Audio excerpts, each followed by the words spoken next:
666 முத்திரையை கொண்டு அதை இல்லாமல் ஒருவர் வாங்கவும் விற்கவும் கூட முடியாத நிலையை உருவாக்குவான்.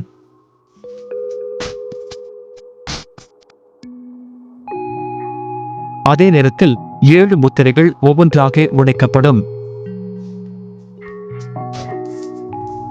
இதில் யுத்தங்கள், பேரழிவுகள், பஞ்சங்கள் போன்றவை உலகத்தை பாதிக்கத் தொடங்கும்.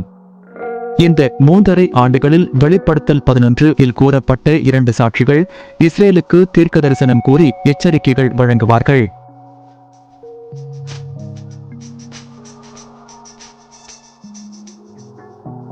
ஏழாம் முத்திரை உடைக்கப்படும் நேரம், அதாவது முதல் 3.5 ஆண்டுகள் முடியும் தருணத்தில் அந்திகிறிஸ்து இஸ்ரவேலோடு செய்திருந்த அமைதி ஒப்பந்தத்தை முறித்து போடுவான். அவரது அசுர முகம் முழுவதும் வெளிப்படும். இஸ்ரவேலின் புதிய தேவாலயத்திற்குள் நுழைந்து பரிசுத்த ஸ்தலத்தில் தன் சிலையை நிறுத்தி தன்னை தேவனாக அறிவிப்பான். அவரை மட்டுமே வணங்க வேண்டும் என்று கட்டாயப்படுத்துவான். தானியேல் 11:12 சொல்லப்பட்ட இதுவே பாழாக்கும் அருவருப்பு, அபோமினேஷன் ஆஃப் டெசலேஷன் என அழைக்கப்படுகிறது.